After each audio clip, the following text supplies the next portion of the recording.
The advice and opinions expressed by the host of Autism Live and her guests are meant solely as suggestion and should not be in any way construed as child-specific advice. The Center for Autism and Related Disorders advises working with a board-certified behavior analyst who has experience with autism before starting any intensive behavioral intervention. Any choices you make in determining your child's treatment are completely at your own discretion.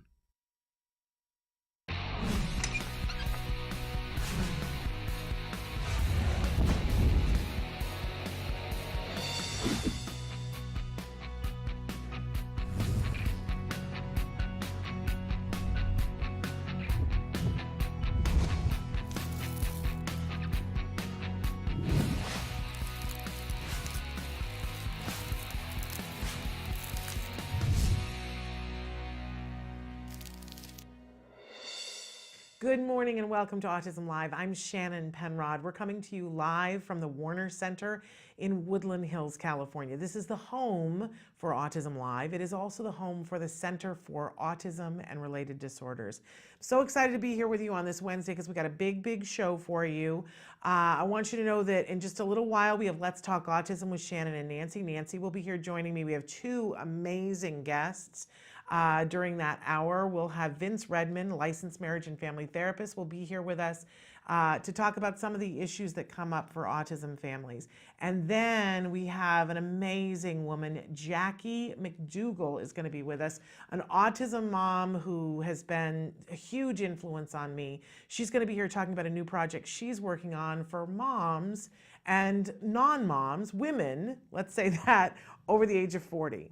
I fit into that category. I don't know how many of you do, but so she's going to be with us a little later on to talk about 40 Thrive. Now, in the first hour, you know, it's my favorite thing to give you Dr. Doreen Grant-Pichet because I love and adore her, and she's such a wealth of knowledge, and we love to have her answering your questions. She has been called away at a meeting this morning, so we're going to play an oldie but a goodie. You're still going to get your healthy dose of Ask Dr. Doreen. It's just a pre-recorded one. But don't be fooled. I'm going to be back here at the top of the hour for Live with Nancy Alspot-Jackson and Let's Talk Autism with Shannon and Nancy. But my friends, we still have to get our weekly dose of Dr. Doreen Grant-Pichet. So here it is, Ask Dr. Doreen.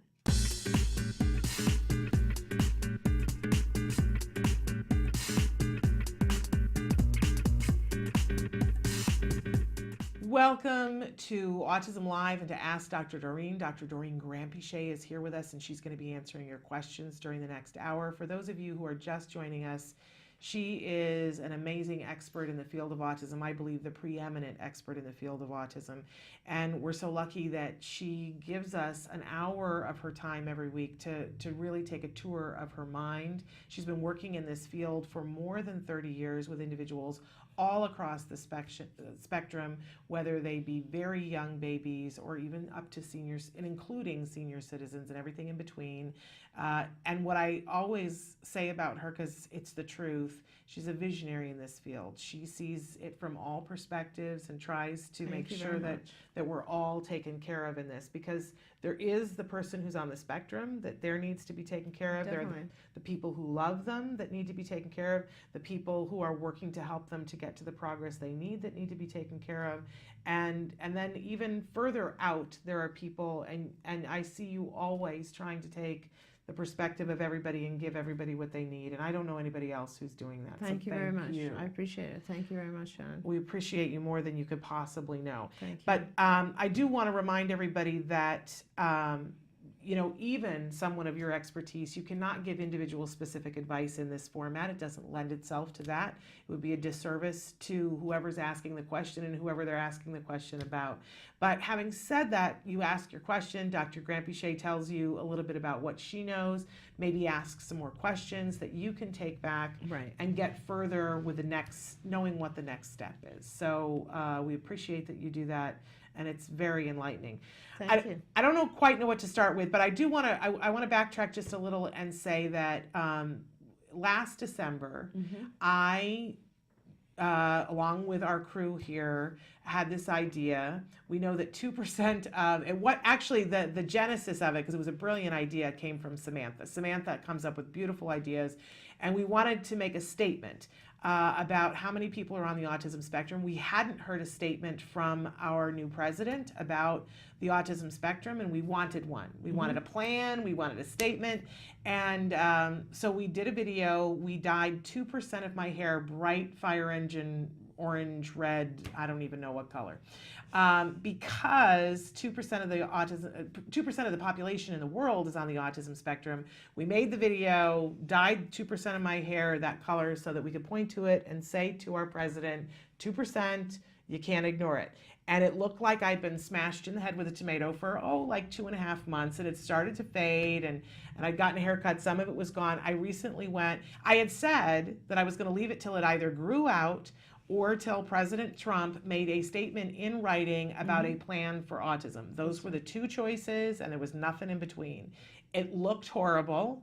I walked around looking like a complete and total idiot for months. I just want to say, everybody thought I was having a midlife crisis.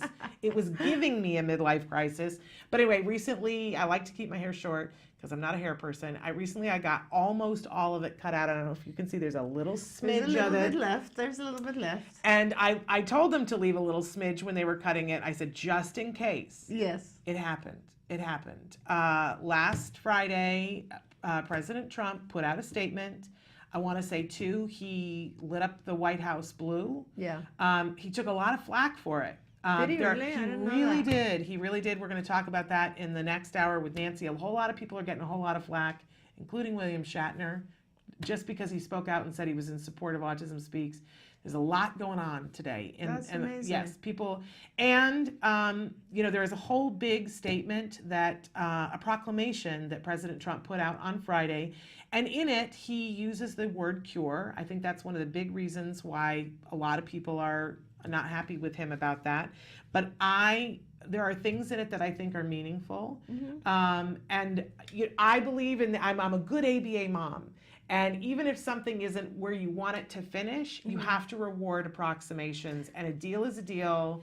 So we have scissors. And I've asked Dr. Grant-Pichet to hack the last of it out. This is an exciting moment. President Trump, Here you we gave go. the Are state. you ready? Okay. Do it. Yes. Get it all. Did you get it all? No, Come on, get it all. I get all of it? Get all of it. I don't care if you leave a hole. Okay, hold It on, can't that's look worse all. than the orange tomato on top of my head. This is so And exciting. I just want to say, President Trump, I appreciate that you made a statement. There's one tiny little bit Get it left. all, get it all. And it there is we are. It is gone. gone. It's all gone. And we move on, Yes. and I want to thank the president for putting something in writing.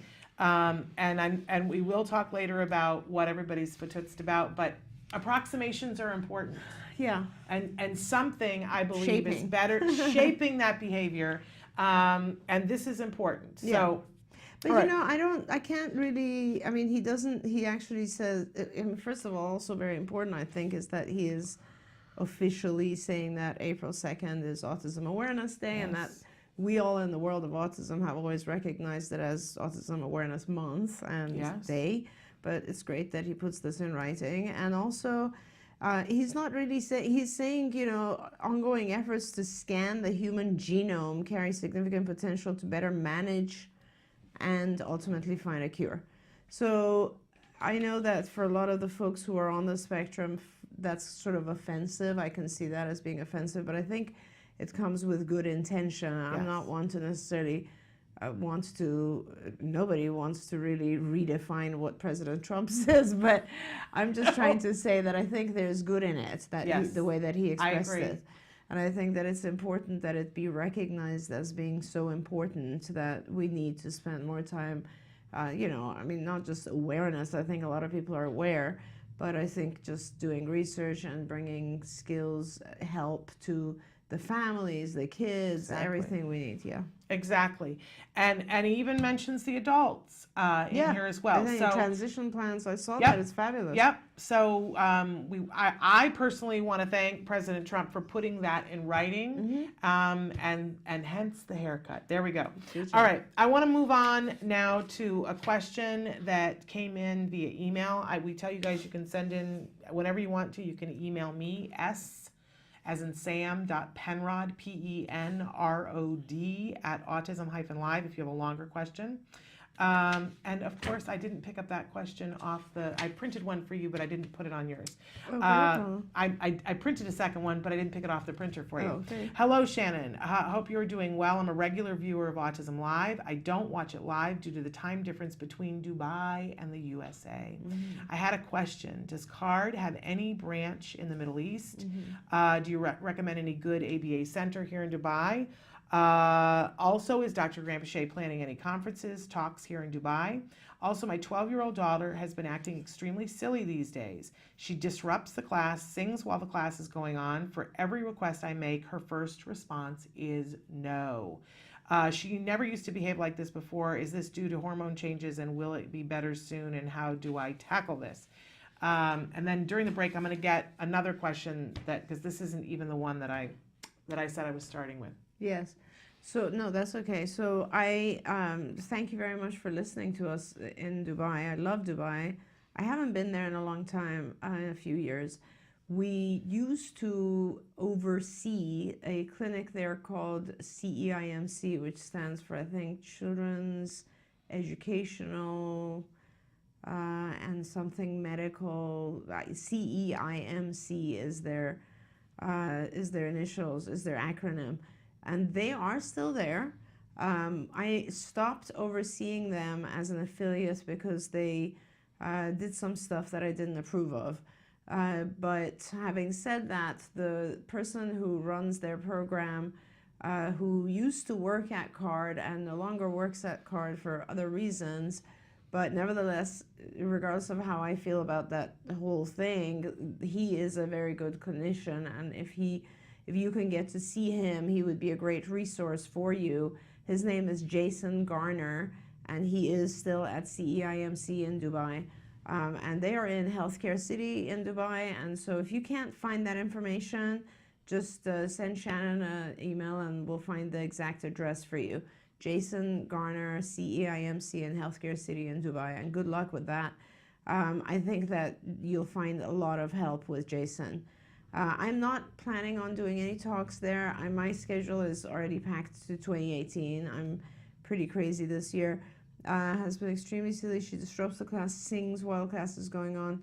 Yeah, so, I can't really, I think that she possibly, and I'm just guessing here because I haven't seen, but possibly she's enjoying some of the attention that she gets, or she's disrupting the class and maybe the kids are laughing and it causes a delay in the next activity. The process is too reinforcing. I think what you need to do is have someone like Jason or someone else out there come and observe and do an actual functional assessment so we can identify exactly why she's doing it. I mean, it's possible that the hormone changes are making her act a little bit sillier, but some environmental thing is maintaining it so that basically she's getting reinforced. So it could be either she's escaping tasks, or she's having a lot of attention around it, or she thinks that, depending on her functioning level, she might be enjoying it because she thinks the kids are laughing with her, and she's, like the clown, the class clown, like, who gets a lot of attention. So those are my suggestions. I'm pretty sure if you can connect with Jason, he'll be able to help you a lot. Okay. We're going to take a break, and then we're going to be back with more Ask Dr. Doreen after these messages.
Currently, in the United States, 1 in 88 children is affected by autism. 1 in 88 means something different when your child is the one. Recovery is possible. Hi, I'm Shannon Penrod, host of Autism Live, an online show about autism broadcast by CARD, the Center for Autism and Related Disorders. I'm also the mother of a child with autism, my beautiful son, Jem. You know our old joke, guess what? Chicken butt. Chicken butt. So we're gonna take the chickens. But things weren't always so easy.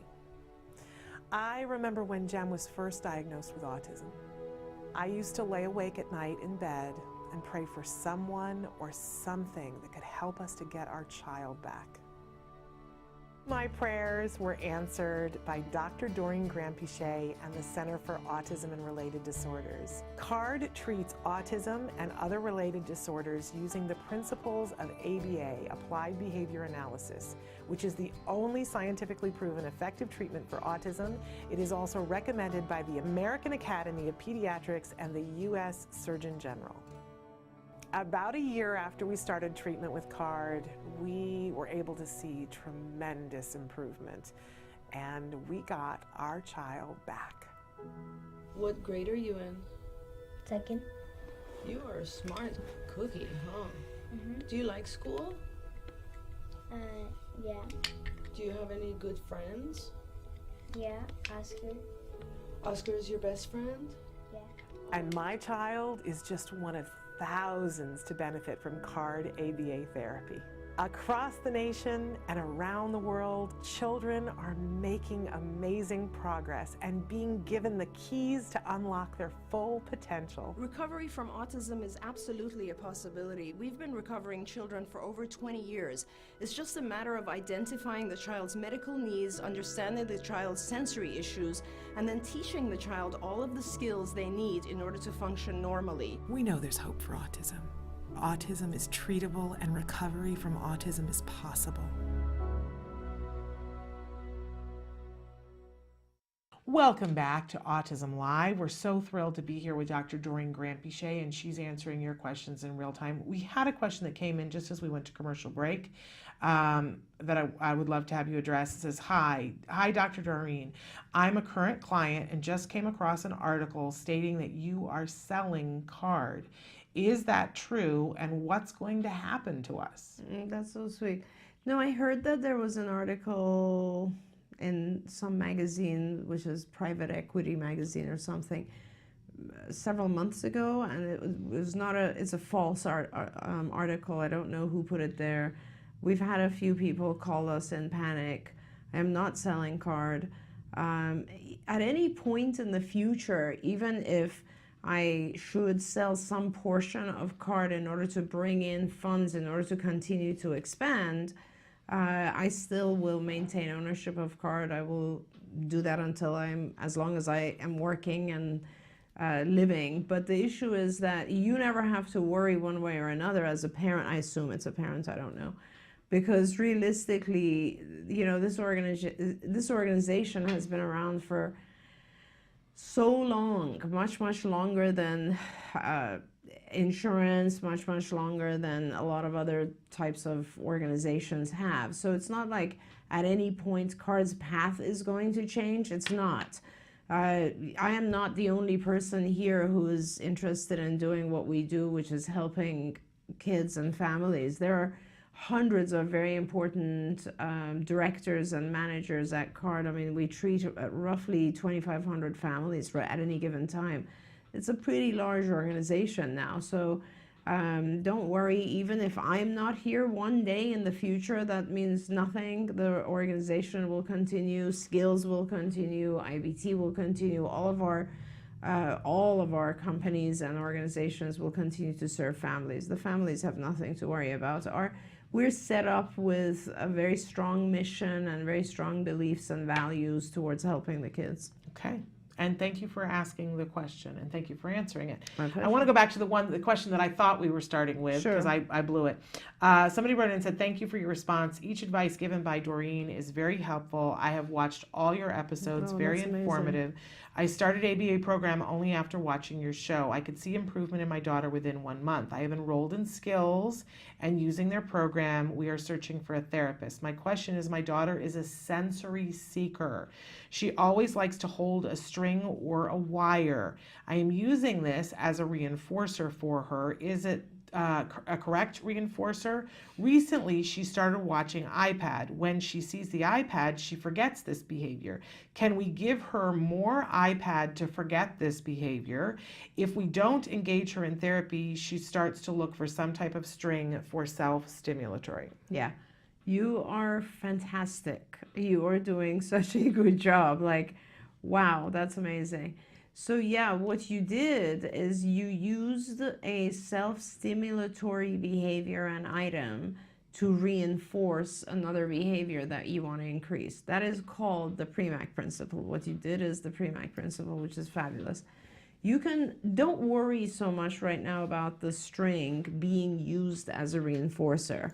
It's perfect. It's totally fine. It's a high motivating reinforcer, and that's totally fine. The iPad is also fine. You want to have a number of different reinforcers. Some of them are going to be things like edibles, some are going to be toys, some are going to be social.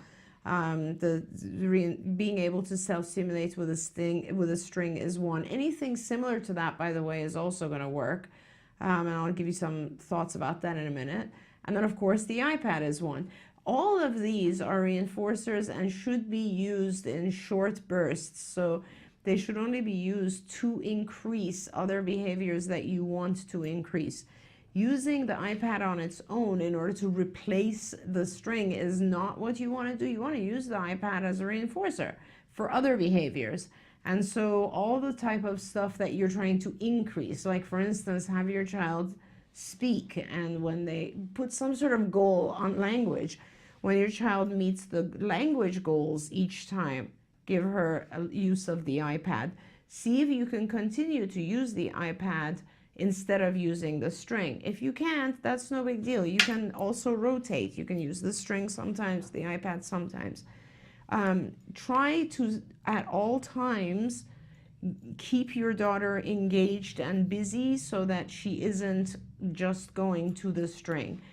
Going to the string and self-stimulating is not good unless it's allowed as a reinforcer. So when she's doing that string self-stimulation type behavior, you have to block it and replace it with something else. Now, you could, the iPad is engaging and it also involves her hands. Anything else that you can give her that would involve, the use of her hands would be what's considered a differential reinforcement of an incompatible behavior. That's DRI.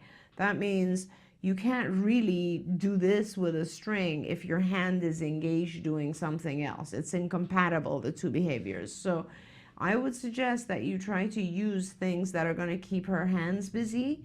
And that could be a million things. Like the more you teach her to write, color, draw, cut, do arts and crafts, anything that uses the hands, the less she's going to have the ability to do this with string. Also, I would start teaching her other things to do with items that are like the string. For instance, gluing the string, beading the string, making any kind of patterns with the string, like braiding or whatever it is. Again, I don't know her capabilities, but essentially that's what you have to do. You have to replace it with other things, and you have to keep reinforcing those other things. Okay, I want to. But good job, because you have Yes. you have a fabulous understanding of the process of ABA. I can already tell. That's very, very well done. Yeah, really well done. I want to go really quickly to a short question on Facebook Live. Danelle has written in and said, my son is 23 and was diagnosed with Asperger's when he was 11. Recently, when I said my son has Asperger's, a mom of a young son who is 5 told me it's not called Asperger's anymore. She seemed offended. I don't understand her comment. Am I not supposed to say he has Asperger's anymore? It's, words are so important. And, I find it fascinating, and of course she'll give us a little bit of history to it, but I love when people try to tell you what words you should use to describe your life or your kid. Yeah. I'm sure she was the 5-year-old mom was well-intentioned, but hello. Yes. Yes. So, traditionally Asperger's, of course, had defined a different, the highest form of ASD or autism, and it had its own subclassification essentially. And individuals with Asperger's are actually quite different from individuals with autism in that they generally have pretty normal speech, sometimes even pretty good pragmatic language. Most of the time, individuals with Asperger's are struggling because they have problems with social behavior and they don't read social cues very well.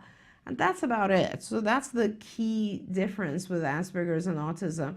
Autism, on the other hand, can become very, very severe. And an individual with autism could be struggling by having zero speech or language or communication abilities, no social behavior, and the presence of these kind of repetitive ritualistic behaviors.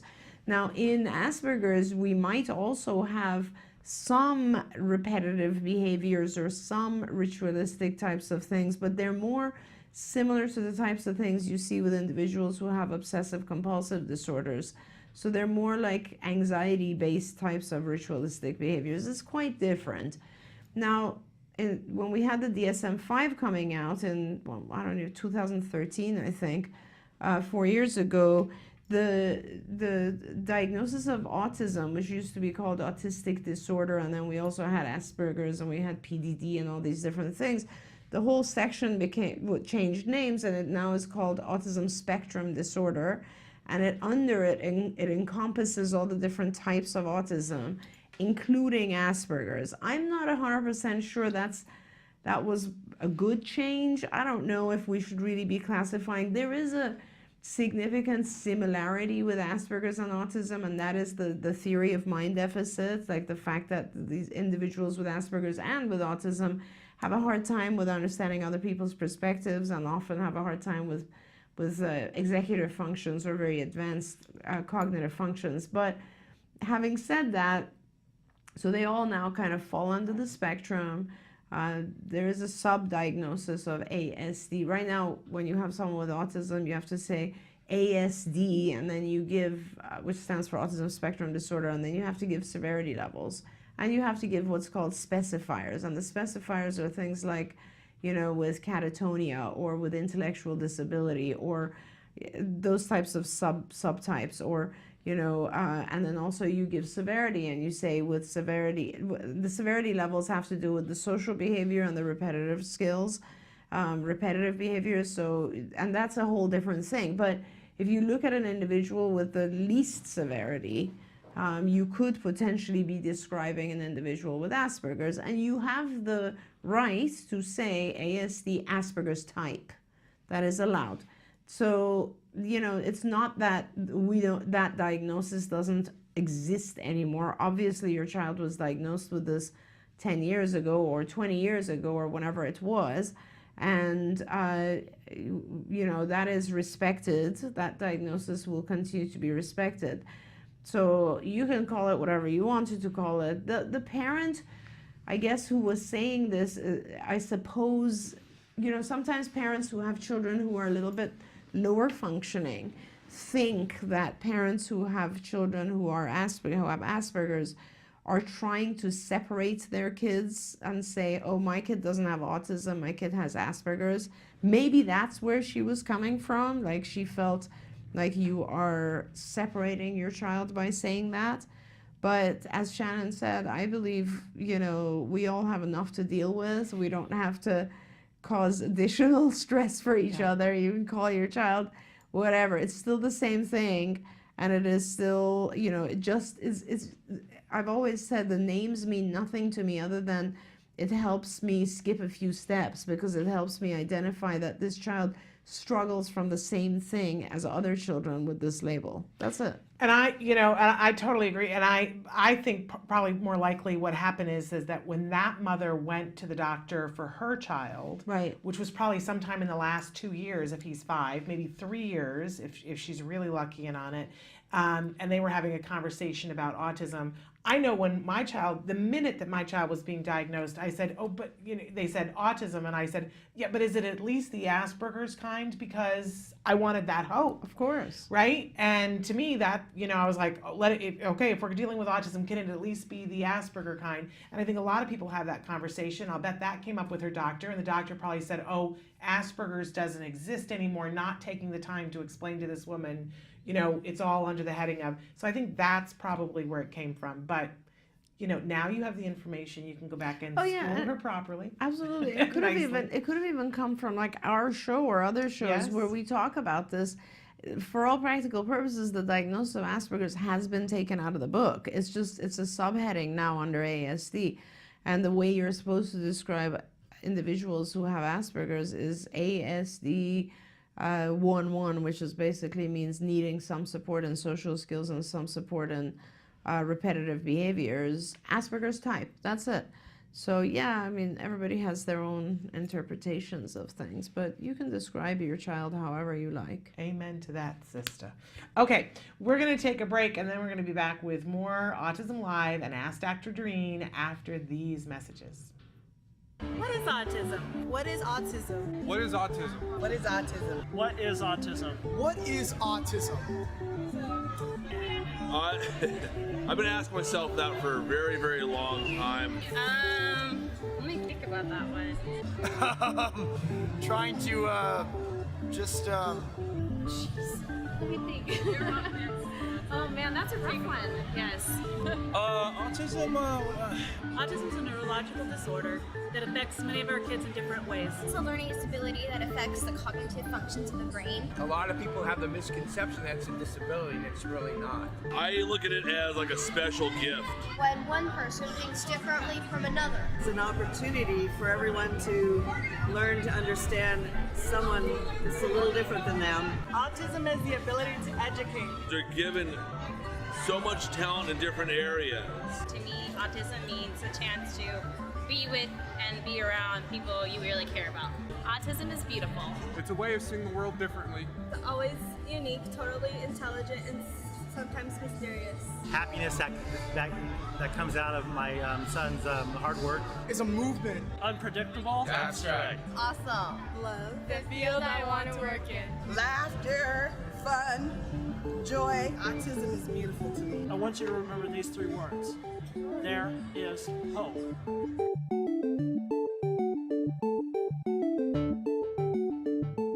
A lot of adults don't really believe kids. They'll think, kids are kids, what are they talking about? But when a child stands up for what they believe in, it's so strong and powerful.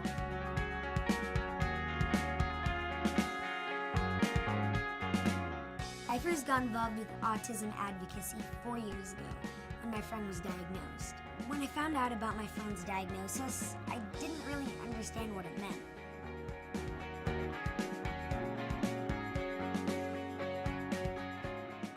But it didn't matter to me or change our friendship. I didn't look at her any differently. We still had so much fun together. Now I know that she experiences life a little differently than me, and that's okay. Knowing what she goes through has helped me to understand and be more caring towards other people in similar situations. I got involved with ACT Today because I wanted to do whatever I could to help. They provide options like behavioral therapy, medical care, social skills programs, assistance to military families, and much more. Being there for my friend was my #1 priority. I've been volunteering and spreading the word about the cause via my social media platform because raising awareness is a crucial first step. There needs to be more kids and teens involved to make sure that our voices are heard just as loudly as the adults. You may be small like me, but your acts of kindness are not.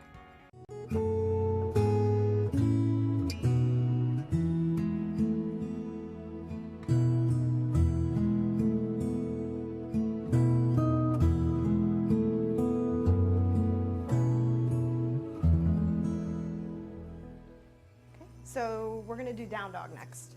So with down dog, there are several different ways that you can do it, and I want to show you first and then help you with yours so that we can work on what feels good for you, okay? All right, because there's no right way to do it. It's more about what your body likes, all right? So for me, what I'm gonna do is start off with my hands at the top of my mat, my headlights. My fingers are aiming towards the top of my mat. And then I'm going to tuck my toes, and then my head is also gonna drop, and I'm going to look between my toes. Okay? And my body should be, or hopefully, like an A shape. Or V. Or V, yes. Upside down V. Yep. And so if your quads are tight or your hamstrings are tight, you might need to bend your knees a little bit. Bend it to you. Or if your shoulders are a little strained or a little tight, remember to push in through your feet. But also sometimes what feels really good is going down in your forearms, like this. You can actually start out this way instead, it's a little easier. So your forearms rest on the floor. You still tuck your toes, and then you're still looking between your toes. But rather than being on your hands then, your weight's along your hands and your forearms. Okay? All right. So, now it's your turn. Okay? So, yep. You're gonna do on your hands? Okay, yep. So your fingers are facing the front of the mat. Or are you doing forearms? Forearms? Okay, there we go. Wow, you're very bendy. Very nice. And your gaze is right here between your toes. Excellent. Very nice, Jem. Wow. Awesome. Feet are a nice distance apart. How does that feel? Okay. Awesome. You want to come down? Excellent. Good. Welcome back to Autism Live and to Ask Dr. Doreen. We're here with Dr. Doreen Grampy-Shea, and she is answering your questions in real time. Real quick note, we've had somebody twice who's written in and said, where can I find the template for the emotions activity? I love that you guys love this Smarty activity with the emotions. That template lives now on our Facebook page in our pictures and our photos. So if you go on our Facebook page, go to our photos, you will have to scroll down because we have a lot of pictures, but it is there. All of the different pictures that you need to print out so that you can make the Smarty booklet with the emotions. It's such a cute, cute activity. It is all there on our Facebook photos. Okay. I want to go to a question.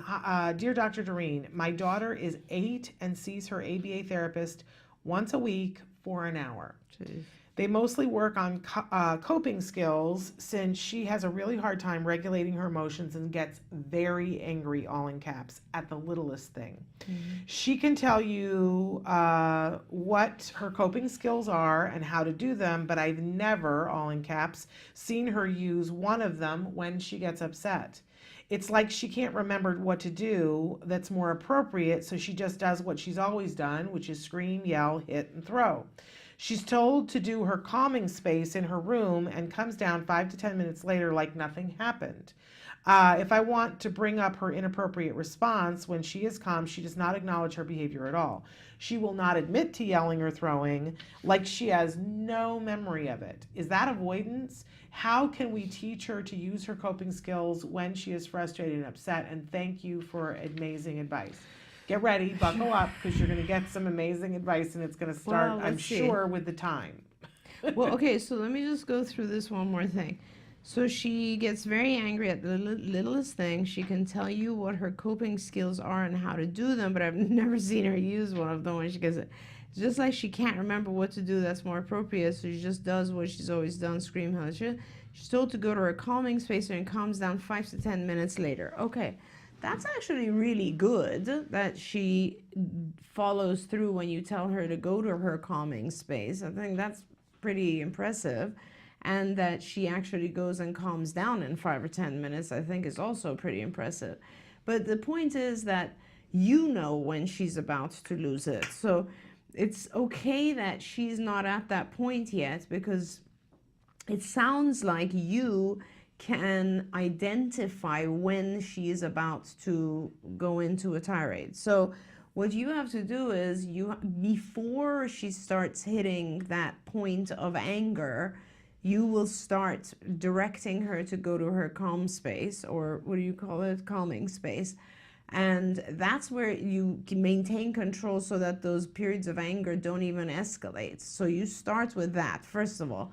Second thing is, why don't you videotape her session and show it to her so that she can actually start to analyze and see what's happening? Because it sounds like she's pretty high functioning, and it would be important for her to actually be able to see how she escalates and how she hits the roof, so that she can't just ignore it or deny it or that sort of thing. The third thing is, once you have the situation stabilized so that before it happens, she's very, very regularly following your instructions and going to her calming space, why don't you just start trying to fade your own verbal, so like right now she'll have you can see from her behavior that she's about to start having, and you'll say, go to your calming space, and she'll follow that instruction, and that's all good. Now what you want to do is reduce your verbal instruction and give her a visual prompt instead. So when the time comes and you see those signs starting, you and anyone else with her should have a list of all the signs that she's about to become upset. You'll just be able to, during that, when that's about to happen, when those red flags start, then show her some sort of visual that replaces your language. So maybe it's a picture of her calming space. Show her that, and she'll go right away to her calming space. Get that behavior under control and regular. And then as you do that, just make the size of the picture smaller, smaller, smaller, and perhaps then put it on the wall and then point to it and that sort of thing. So you gradually fade it. By then, she'll start to understand that. She'll start recognizing that every time her emotions are heightened, she needs to go to her calming space. That connection just hasn't happened yet. And that's easy enough to teach. But that aside, now I have two other things to tell you. One is, you're trying to teach her to cope, but you're not trying to teach her you're not actually dealing with what has set her off. So it's one thing to say, okay, in life, there are certain things we just have to cope with, and it's important, very important, to learn to cope and to keep our behaviors under control.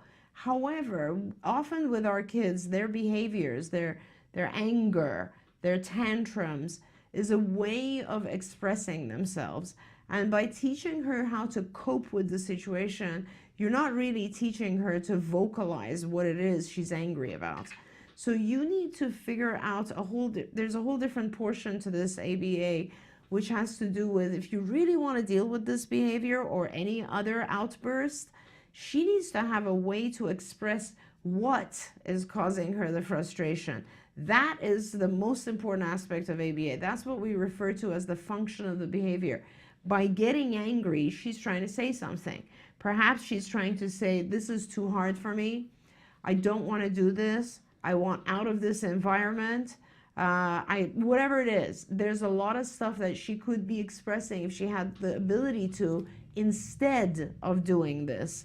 So what is very important is, instead of just teaching her to cope, which, as I said, is a totally fine thing to do for the time being, you need to get her communication to the point where before she has an outburst, she can actually say what it is that's causing her trouble. For example, if the material is too hard and she says, this is too hard, then you guys will know how to make it easier so she doesn't ever tantrum again about that. Or for instance, if she needs a break, she'll learn to say, I need a break. So people will give her a break, and it's a fair transition. Or for instance, if she doesn't want to be in an environment, she'll say, can I take a break and go outside? Whatever it is, it's important to allow her or teach her a way to communicate what's actually causing the frustration, so that you can actually make the environment more fair so the tantrum never occurs. That is really important. It's more important than teaching her to cope. Both of those together is the ideal situation. She doesn't have as many needs to tantrum, and even if she does, she'll know how to cope. So the last thing I want to say is, 1 hour of ABA is nothing. you should be doing somewhere around 20 hours of ABA. Your child is 8, and if they have challenging behaviors with 1 hour of ABA, she's not going to get the rules. With about 20 hours or so of ABA, she'll learn all the rules, and she'll learn all of these things that I told you that a good ABA supervisor can put in place. And, you know, I find it unconscionable that somebody said that 1 hour of ABA was what her child needed. There's no study that shows that that would be effective. So I don't know who the funding source is on that, but it makes me mad. Right. I want to say, if you want to write, and we can talk about how you appeal to whatever that funding source is to get the right amount of ABA. But in the meantime, there are parents who just don't have funding at all for ABA, and that might be why there's only 1 hour of ABA. But there are lots of other things you can do, one of which is skills. Yes. And we've talked extensively before on the show about there are different ways of doing this. All of it isn't going to a center, having somebody come to your house, or having insurance paid for it. There have been lots of cases of people who had to find a way to make it work on absolutely no money. And I'm here to tell you that like, it sounds like you couldn't possibly do it, but parents have found the way. And I know what I'm asking when I say to parents out there, find the way. Yeah. Find whatever the way is. That's the thing that I always say, we'll hold hands. There is a way to do this. There are people who have cut the swath through the forest for you to say this way works, and this way works, and this way. Find the way to do it. You're at a pivotal point where for all intents and purposes, it sounds like there's a lot of things that are going right with your daughter, but so many more could go right. Definitely. And before hormones kick in and you get to a place where it's talk about needing to cope, do yourself and her and your whole family the favor and do what Dr. Grant-Boucher is asking you. Find the way, and if you need help finding the way, all you have to do is start, by writing to me, and I'll connect you with some resources of people that have found the way. And I want to just go back to what you wrote here, because, and I don't want to make any assumptions, but I want to give you a possibility. The possibility here is that a demand is placed. Let's say the ABA therapist comes and starts working on coping skills or whatever it is. They place some sort of demand. Your daughter has a massive tantrum, is then sent to go calm down. And that cycle, to me, can be seen a little bit differently. Here's how it can be seen. In your daughter's mind, she could be thinking, oh my God, they're pushing me to do this stuff again. I'm just gonna have a tantrum, because every time I have a tantrum, they send me to go calm down. Now, going to her calming space is a lot more fun than having to deal with the ABA therapy. So from her perspective, it could very well be that she's actually manipulating you guys, and she has learned that by throwing a tantrum, she gets to escape the demands and actually go to her calming space. That is called escape maintained behavior. It's one of the most frequent things our kids do because they don't want to deal with additional demands. So that whole thing has to be analyzed. I don't know who your ABA therapist is. I hope there's a BCBA or board certified behavior analyst helping, and if they observe, they'll be able to tell you exactly what to function in and what to do. Okay. I want to go quickly to Facebook Live, where Paula says, can't wait to watch you guys every Wednesday and Thursday. And Paula, we love it when you're here with us. Lizzie says, my son is 28 years old on the spectrum. His behavior doesn't allow him to go anywhere. Can you help me with some advice about meds and techniques to calm him down and make him more functional? We just talked about some calming things, but this is a 28-year-old. Where are you, and why are you not getting ABA? Like, you should be able to, through Medicaid, get funding for this and actually get some resources, because it's very difficult, I know, but there's a lot possible for individuals of that age, a lot. I mean, how old? 28 or 28? Yeah, and he can't go anywhere because of his behaviors. Yeah, so he's got challenging behaviors, and as I said earlier, these challenging behaviors are a way to communicate. And I love the individuals in that age range who have challenging behaviors, because it's so easy to help them, because all you have to do is give them a different form of communication, and they're like easily go to another form of communication because it gets them so much more with so little effort, Yeah. throwing a massive tantrum is not an easy task. And if you, it's exhausting. It's exhausting and it's unfair and it doesn't get you what you want. Right. It's inefficient, It's exhausting. inefficient, Yeah. exactly. Whereas when you hand them an iPad or something where they can point and go, this is what I want, it frees them. That's right. So a lot of what we do with individuals of this age is to give them a communication system. That is like the most effective thing, is teaching them how to communicate. So really, that's what should be happening for your child. And I promise you, if you teach them how to communicate right, it replaces the challenging behavior pretty well.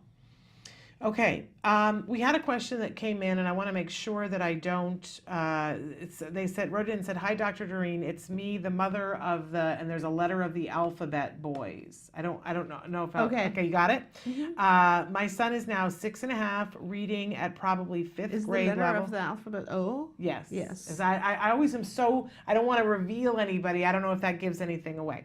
And okay, so she says. My son is now 6.5, reading at probably fifth grade level, but we noticed he's not comprehending at that level. He's attending school mainstream kindergarten, bored out of his mind, right? But he needs the social. When I told the school, they said as long as he is at the proper age, we don't push him to exceed kindergarten. Now, I don't want my child to stay at the level that he can exceed. What should I do program-wise? And do you know if any schools that can excel him and not hold him back? Yeah, you should. I mean, so sounds like it's two different issues, though. I'm not sure if he's, because I think Mom said he's not comprehending what he's reading. Yes, he's reading, but he's not comprehending, and he's bored. Yeah, well, I mean, he's bored because he's not comprehending. Okay. Right? So, I mean, I think we need to really focus on comprehension skills, and that's where your supervisors should be focused on, because it doesn't really matter how fast he can read or how well he can read unless he can comprehend. So we need to be able to, there's numerous lessons, and you can have your supervisor talk to me or Evelyn, but there's a whole ton of lessons with dividing the paragraphs so that he's actually comprehending and responding to sentences about what he just read, reading comprehension lessons. And that is really, really important. And I wouldn't go to a harder level academically right now. I would really focus on just making sure he comprehends what he's reading. Okay.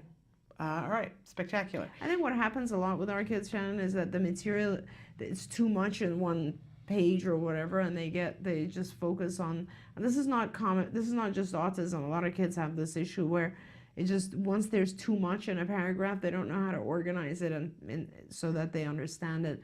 Evelyn is a master at this, and she helps our kids with note taking. Like, this is one of the things we would teach him, is to underline or highlight the things that are important so that he can come back and look at them and understand the whole paragraph. Okay. I know we just had Carrie Magro on the show last Thursday, who's an amazing gentleman who's on the autism spectrum, has his master's degree, is now an international motivational speaker.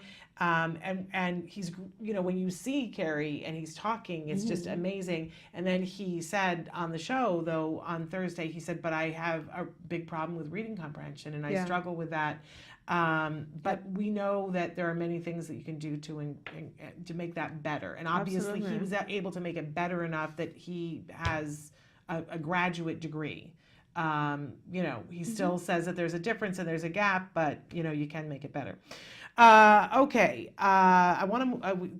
We really don't have time for another question, so I'm not going to push it. Okay. But in any case, I want to thank you. It's always a pleasure. And I know that by the time that we see you next week, you will have celebrated a birthday. So we're really going to celebrate your birthday when you're here next week, but I don't want to leave it unsaid. Happy birthday. Thank you so much. And I actually don't know You're if not I going to am be with here me next week. Oh, man. I And then I know, would have celebrated today. I know. Unfortunately, the travel of April begins. I know. So I will let you know. I think I'm actually out for 2 weeks, but I'll let you know. It's just due to seeing lots and lots of offices. I'll be up in the Pacific Northwest starting tomorrow. Yes. And then I will be on the East Coast in Florida the next week. I'm all over the place. And that's a wonderful opportunity for you get to meet families and get to meet kiddos face to face. And we would never want to take that away because I know that that's super duper important.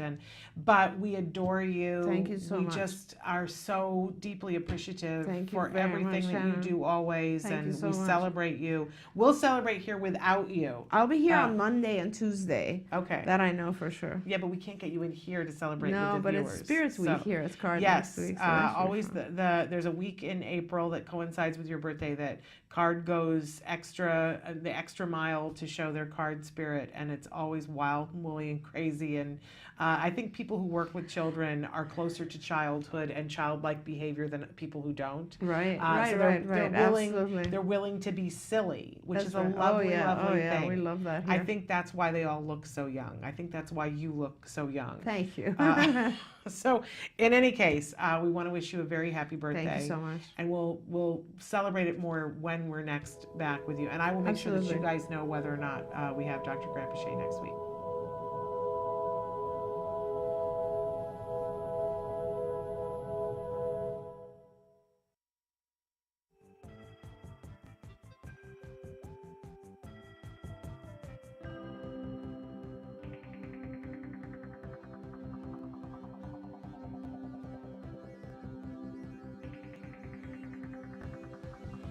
You and I were just talking how much we love rice. Exactly. And what we're trying to do with our kids is to get them off the carbs. Correct. Eat correct. Less rice.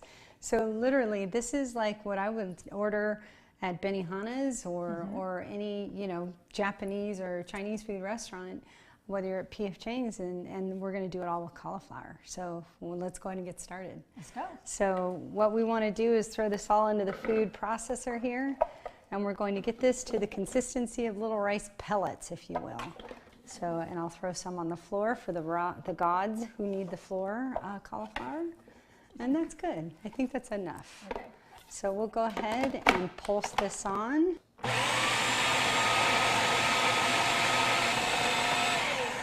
This almost looks like the Parmesan cheese that we were making earlier with the pesto. But I love this. It's definitely got the consistency. It looks a little bit like rice. So Amy, talk to me. This recipe with stir-fried rice, we want to use a soy sauce, but why no soy? So with a lot of our kids, where we know they have issues with gluten and casein, soy is very similar in the way it's molecularly made up. So that with the gluten and casein, they break down into peptides that the body doesn't know how to process. Same thing happens with soy. So in this case, we really would caution not to do soy sauce for a recipe. So coconut aminos is a great substitute. And so we've got our cauliflower ready to go, our peas and carrots, green onion, salt and pepper, eggs, sesame oil. Now we're going to head over to the stove. First part is to take our onions, and if you don't like green onions, this is great with sweet onions or even yellow onions chopped up. Then we're going to take our cup of peas and carrots. And I always like to say we go together like peas and carrots. So we'll get this all sauteed into tender.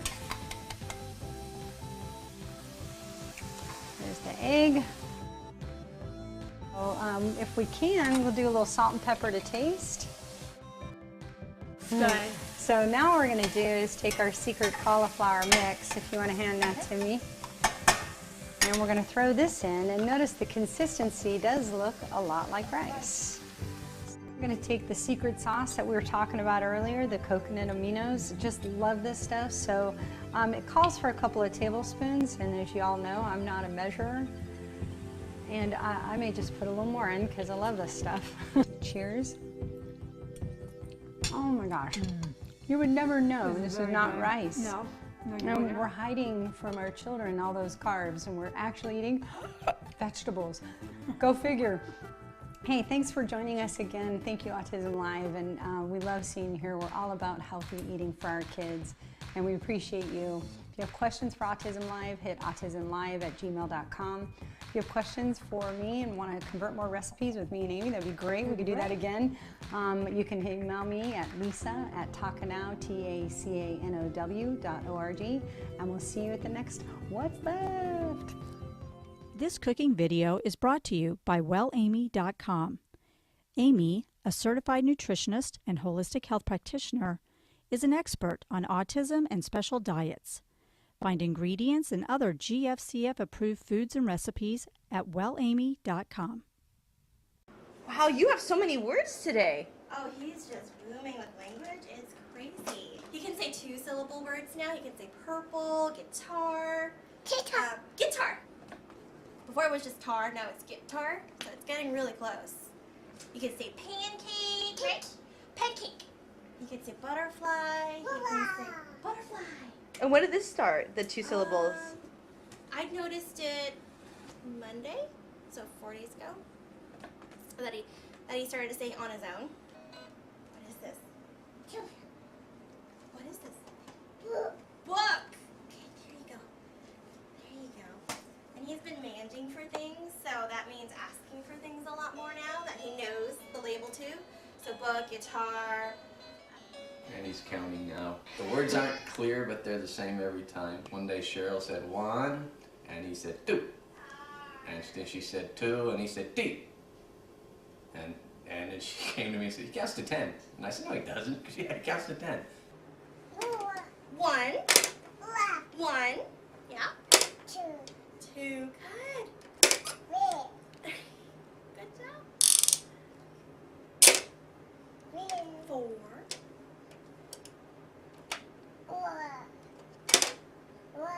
5. That's right. 5.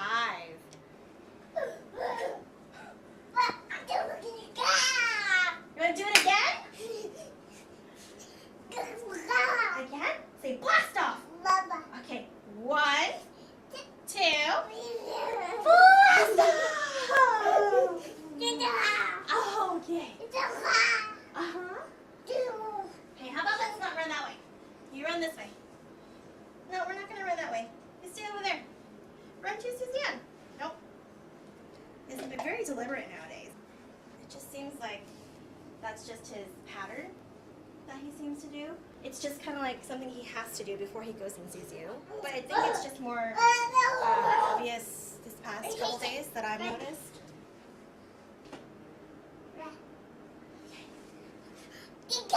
Again? No, not going that way. No.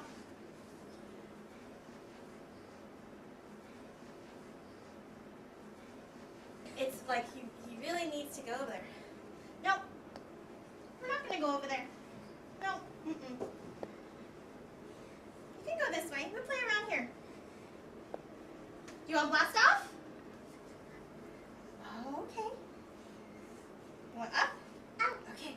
1, 2, 3, blast off! Whee! I want to see if he's going to run over there one more time.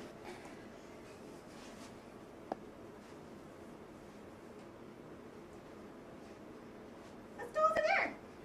Let's go play over there. All right. Here, you want to draw? There you go.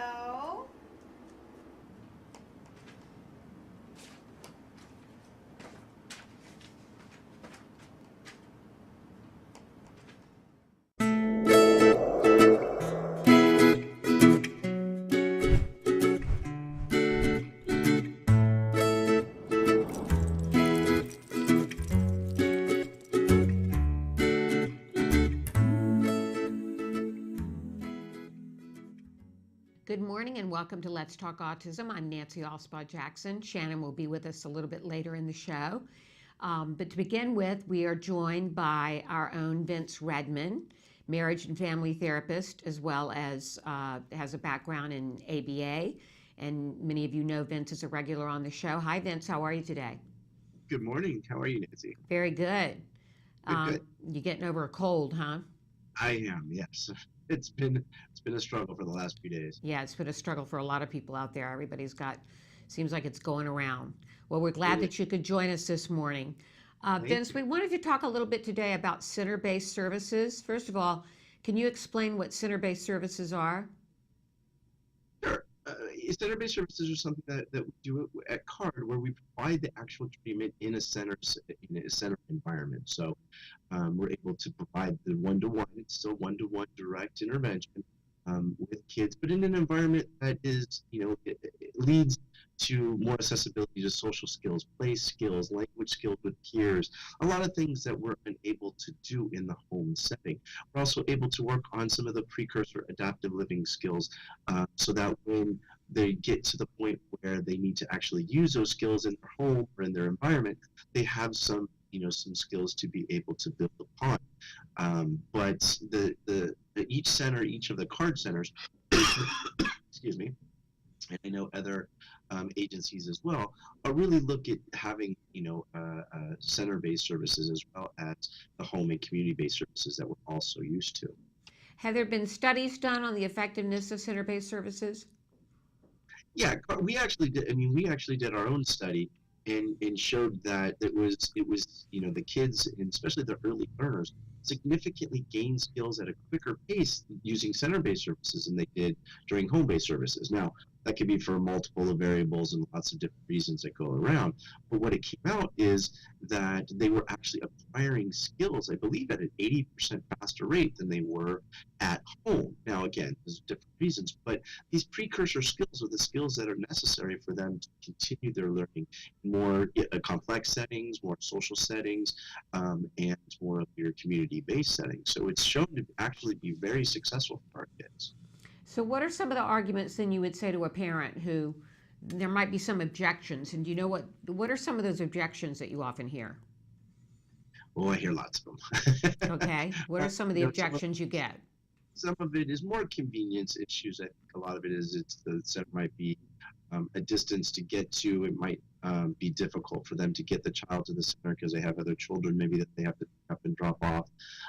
Some, depending on the level of function of the kids, sometimes there might not be appropriate social opportunities within the center. So, the center primarily has a lot of, say, early learners, early intervention learners, and a child is 13, 14, there's not going to be the same social opportunities for them than there would be if there was a 6-year-old.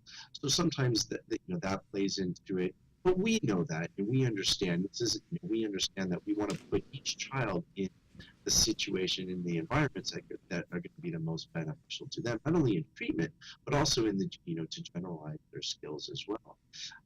And sometimes they families feel that doing it without direct isolation, so that they're not isolated in their own room by themselves, sometimes might be a distraction to the kids. But we've actually noticed the contrary with a lot of kids. Now, there's no absolute, but with a lot of kids, they actually perform well, they perform better when they have, seeing other kids learning as well, seeing other kids getting treatment, seeing other kids also having a therapist and working on things. With a lot of our kids, it actually increases their motivation to want to, continue and learn and get that reinforcement, get that big praise that the other child just got. So there's a lot of different reasons why I think there's some concerns and questions, but I always encourage the families to ask, always encourage the families to share their concerns. Even come in and see some of the sessions if we need to, so that they feel a lot more comfortable with the CBS services. Okay. So you encourage the families to come in and take a look and see what's going on. Yeah, they need to let us know ahead of time so we can make sure that the proper documentations are signed, non-disclosures and so forth. But also make sure that the child is, getting their therapy in a room where they can observe without a family member, observing at the therapist or other therapies. But yeah, absolutely, we can make accommodations for that so that the family can actually come see the center, see, things in action, see the sensory room, see the adaptive living space that we have for the kids, or the older kids, and so. And don't be afraid to ask questions, right, about maybe new skills you can try out for your child, because my son, who is now 16, attends center-based services twice a week. And one of the things that I didn't realize that they could work on was taking him out to dinner and learning how to order and how to use change and that kind of thing. So there's certain things that you might not think of that you should ask at the center, right? Right, and there's a lot of those things that, again, like I was saying earlier, those precursor skills that you can teach him so that when you actually do the natural environment training in the environments in which they're going to need those skills. So you practice the learning, the one-to-one about how to order, what would you say, how do you look at a menu, How do you choose things? We can do that individualized at the center and practice it and role play and have a good time with it, and then apply it when he's ready out in the restaurants, diners and so forth, where he's actually going to need to use that skill. But a lot of times that can be taught in that one-to-one setting at the center. Okay, so don't be afraid to ask for things that you think your child might need, because it might not be out of the question. See, I never would have known that was available, except another mom was doing it with their child, and I thought, wow, this is something that Wyatt could use. Yeah, I mean, we have menus, we can get menus, we make menus, using, Wyatt's example, so that they can go, we can, we make a little table and actually, have a little mock restaurant so that they understand how to do it, what to say, again, a lot of kids are very nervous about things. They're very nervous about, what to say, what to do, and the more we role play, the less the anxiety goes down, the more confidence they get. So that will go up, and the more successful they'll be when we actually get to the restaurant to use it. Okay. Now, is center-based services something you recommend for 100% of the time for some kids, or just for partial, or does it depend on the child? It 100% depends on the child. It depends on the individual child's needs, their strengths, their weaknesses, and what their goals are and what they need to work on. Some kids have 100% CPS services. Some kids have a hybrid of community-based, home-based, some school-based, and CBS, and some they're not at CBS at all, based on their individual needs. So what we want to do is we always make sure that the individual is what we're looking at, and we base our not only our service recommendations but our service locations on that. Okay. So we encourage parents to look into this and to talk to their supervisor about it? Absolutely. And most of the kids, like we had said earlier, most of the kids have, a lot of benefit by getting services at the center. The social benefits, they're motivated. It's a lot of fun. We make it a good time for them, as well as, we're able to, like I said, build those precursor skills so that when we actually have to apply skills in any environment, either social environments, maybe it's their adaptive living environments, or like we were saying, out in the community with community-based behaviors, we can do that at the center. Okay. All right, so these are strong arguments for center-based services, as you can hear from Vince. So don't be afraid of them. Do what you can to accommodate, and speak to your supervisor if you have concerns. Don't be afraid to try to design an individualized program for your child with the help of your CARD supervisor. And there's some real benefits to this. Absolutely. Okay. All right, Vince, thank you for joining us and talking about this today. No problem, Nancy. Have a great rest of your day. Okay, you too. Bye-bye. Okay, we're going to take a break, and we'll be back with some in the news stories. Potty training is different for every child. A child could come in with absolutely, no control over their bladder, and as long as that's not a medical issue, then we can certainly approach it behaviorally and give them the tools they need to be successful, just like any other skill that we would teach. Well, we think he's learning to pee on the potty. No big successes yet, and lots of accidents. Here is the laundry from today. For some of our kids takes, just a couple days. And then for other kids, it can take months and months and months. And then when you're looking at complete independence, it can take years. Hey, you have to go pee-pee? There's a lot of different ways to tell if a child is ready. We look for a couple different things. Probably the most important is parents saying, I need this to happen, I'm ready. Second is, a child showing interest in the bathroom, and some of it is simply age. It's time to go ahead and work on this. What are you doing? Pooping. You're pooping? You first start with teaching the child what they need to do on the toilet. The basic thing we want is for them to drink as much liquid as possible. It's inevitable that if you drink a bunch of liquid, you're gonna pee. No, I can't help you pee. I can hold your hand, but I can't help you pee. Ultimately, what we want is that, the child, as soon as they're put on the toilet, they urinate. So that's step one. Step two is usually working through the amount of time that they're off of the toilet and making sure that they're not having accidents during the time that they're off. So this is kind of the bladder control stage of things. So the purpose of the potty log is just to see how long it takes them as soon as they sit on the potty for them to actually urinate, and the amount of time that he's able to hold his urine. And with the log, we're able to visually see how long it takes them each time and if they have accidents or not. He's on a half-hour potty schedule, so if he doesn't go when we take him, then we have to take him in 10 more minutes. So every 10-minute intervals until he does go, and then we reset the clock, and it's 30 minutes again. Okay, buddy. Okay, last chance to go pee-pees. Do we reset it for 10? Oh, what does that mean? What does that mean, Jack? It's potty time. We can come play after. Hurry. What we hope happens in this time is that the kids will learn how to initiate going to the bathroom on their own. This is oftentimes the hardest part of potty training, is because they get so used to somebody telling them when they need to go that they're not really recognizing the signs just in their own body of when they need to go. Uh-oh, he wet himself. Uh-oh. Big wet? Was it a lot? We can reset to half an hour now. The biggest thing for parents is not to give up. The other big tip, and I think pitfall that a lot of parents fall into, is putting their children back into pull-ups or diapers, especially if they're starting to have accidents. And this is probably the worst thing that you can do. They need to recognize that feeling of fullness in their bladder and take themselves to the bathroom, or tell an adult that they need to go to the bathroom. What do you have to do? You have to put your pee-pee in the potty. Okay, give it a shot. See if you can put it in there. There you go. You're doing it. Yay, Jack. Big prayer for your pee-pee. Big prayer for pee-pee. Yay! Woo! Yay! Good job. What a big boy. High five, high five, high five, high five, high five, high five, high five.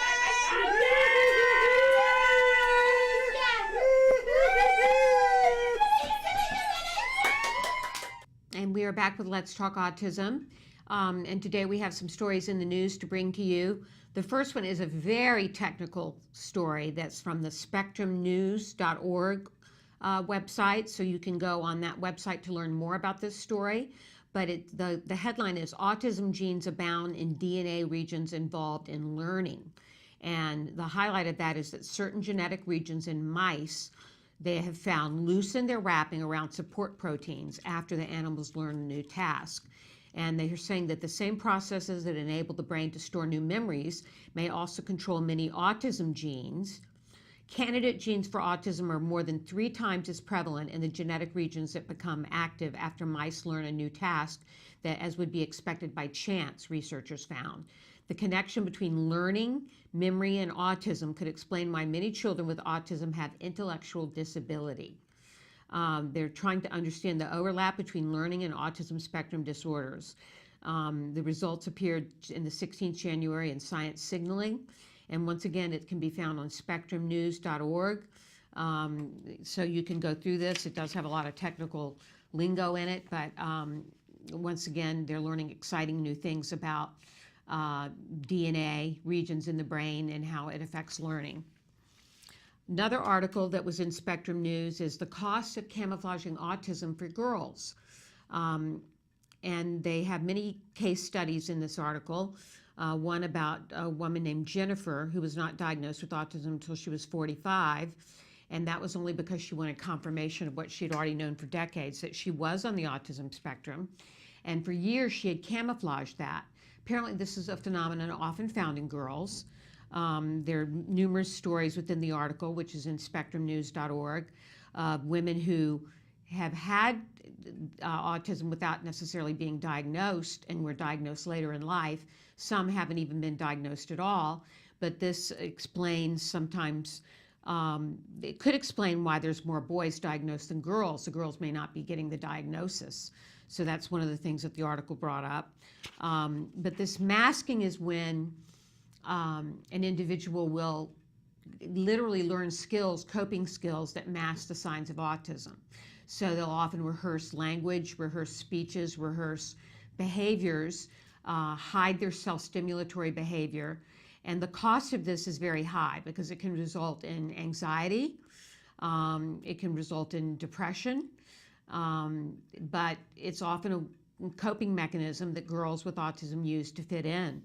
And they're finding out that it's much easier for women on the spectrum to mask their signs. The masking is much easier for girls to do than boys. So once again, that's an article in spectrumnews.org, The Costs of Camouflaging Autism, some very interesting case studies of women who wanted to fit in and ways that they were able to do so and hide their diagnosis.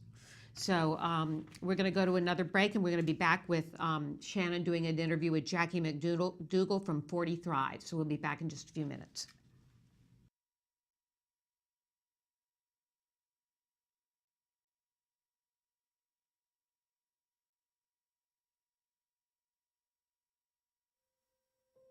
What would you do if your child was hurting? If your family's future was uncertain. If help seemed out of reach. Have you been given no hope?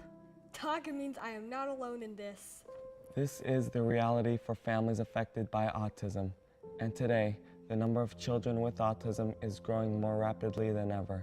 Taka unites these families and shows that they do not have to fight this battle alone. Our oldest son, Jared, who has autism, when we first took him to the doctor to get the diagnosis, you know, it's so sad because they offer you nothing. There's no help, there's no hope. One of the things that you learn with autism is being very grateful for even the small milestones. You know, when you first get the diagnosis, you go through all the range of emotions. You know, this can't be happening. Why is this happening? You have to get to a point where it's the emotion that has to be leading is, what can I do? The first thing that struck me was walking to a room and seeing, oh my gosh, we're not alone. And there is this very strong community that's already set. And something I still today associate with Taka the most is hope. To me, that's what Taka means. Taka means hope. It's like you've got all these dreams and goals of what your son's gonna do, and you get your diagnosis and you're sent home. And that's it. There's no plan of action. There's no, here's autism, here's what we're gonna do to make your life better and help him. It's strictly go home and try to process it and go on the internet. It was devastating, and you just, you know, you go through this 3-week of depression and then you snap out of it. You have to. And then you start making phone calls and trying to figure out what is autism and what are we gonna do? And then we found Taka, and it was life-changing. Autism, there really is no definitive answer. It is trying to find the resources that are out there that can assist you to help your child so that, you know, you just don't feel so helpless at those particular moments. There was direction, and there was hope, and there was a little ray of sunshine that he's gonna be okay, and we're gonna be okay. I always look back and think we would never be where we are. Carson wouldn't be where he is at without Taka.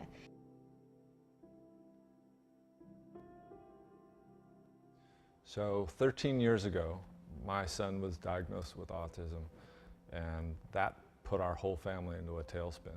There were so many different ideas and things that were not proven. Nobody knew what guidance to give us. We had no direction. And then we found Taka. They helped give us a path to follow, help give our son a better future and make him healthy and put him back onto the road of recovery. When your son's first diagnosed, the first thing you hope for is, gosh, I just want my son to speak. I just want to be able to communicate with him in some way. Then you want a little more. You want him to go to a regular school. Then you want him to potentially have a real life and go to college. So you're always hoping for the future of your child. My son is a happy, healthy, vibrant young boy that's going to turn 15 really soon, and we couldn't be more pleased. And without Taka, I don't think we'd be in the place that we are today.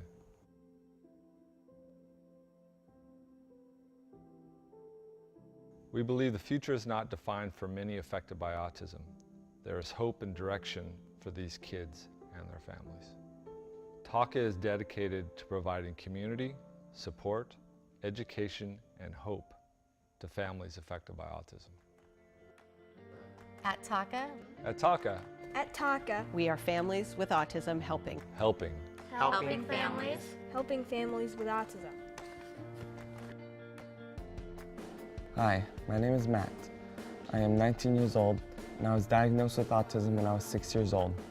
Autism is one of the fastest growing developmental disabilities in the United States, but I am living proof that with the right treatment, hope is possible. My future is not limited. Today, I am attending Fullerton Community College, and I run for the cross-country team for fun with my friends. It makes me feel proud when I think about my progress. Chances are you know someone affected by autism. Show them they are not alone and help others get on the road to recovery. Contribute to Talk About Curing Autism today.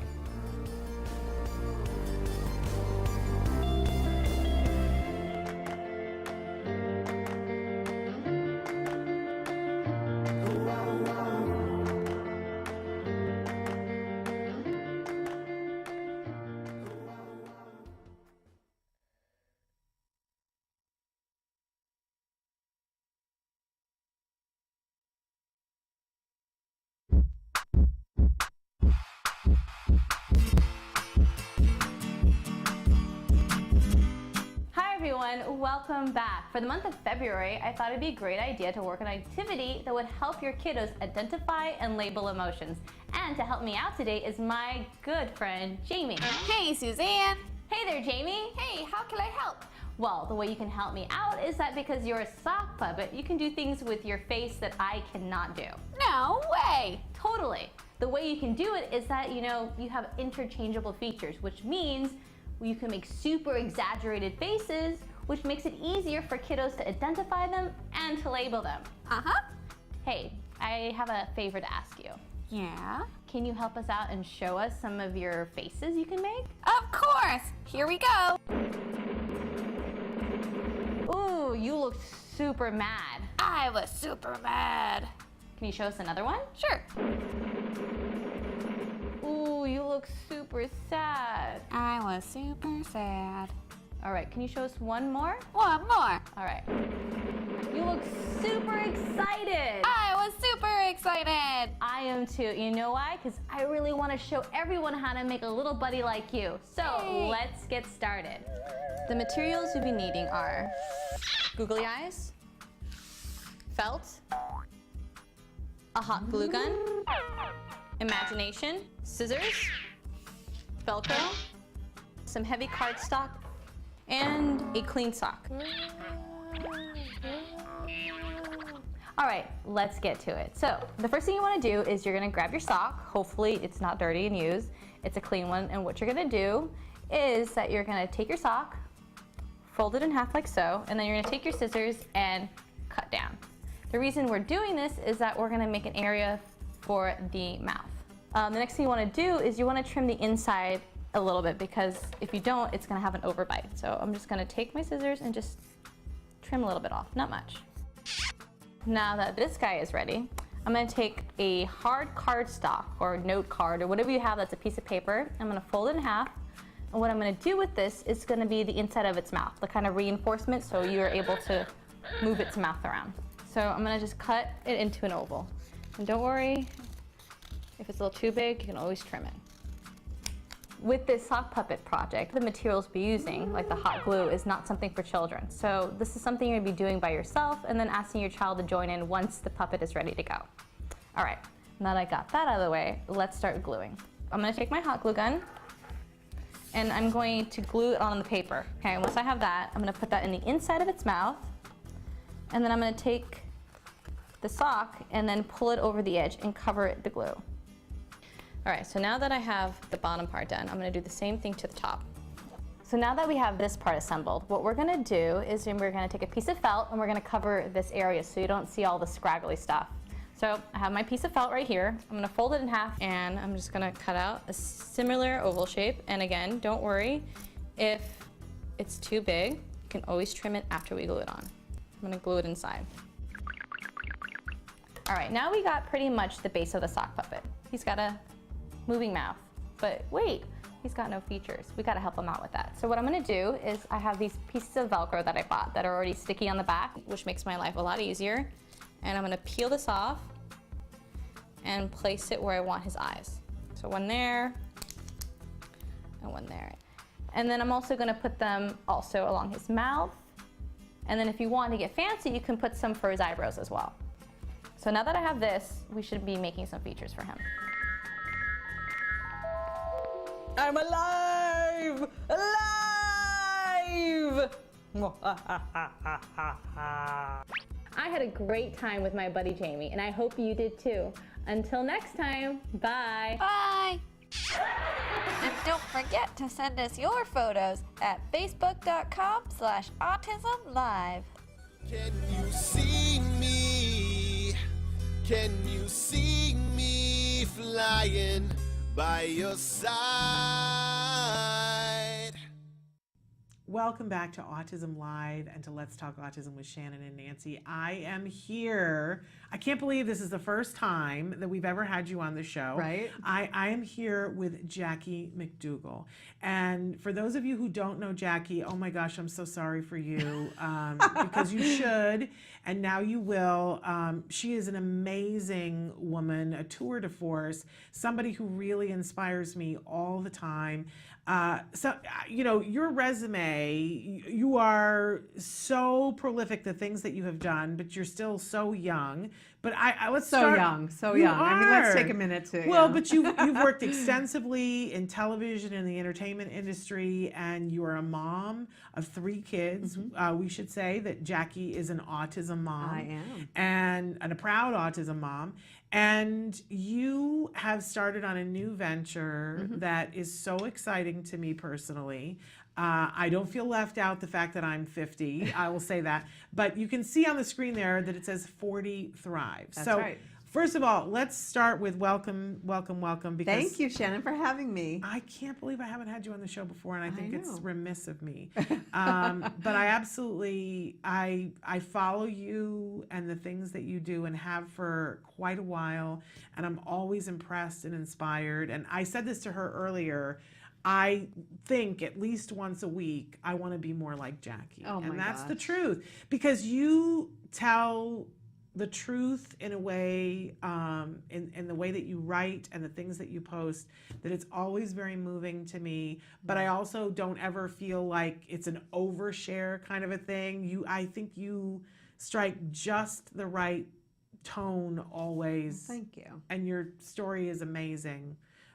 So tell us a little bit about you and how you came to this 40 Thrive. Okay. Well, first of all, 40 Thrive is for women 40 and above. So Right. 40s, 50s, 60s, beyond. So anybody over 40 fits in. So, And I do feel like I fret fit about in. that 50. I do feel like I fit in, but I'm so far from 40 at this point. That's just a starting point. Okay. 40s All are right. a launching point. All right. Yeah. So, as you kind of mentioned, I feel like I'm a walking talk show with my experience in life. I've had so many unique experiences, from having a breast cancer gene to a child with autism and other issues.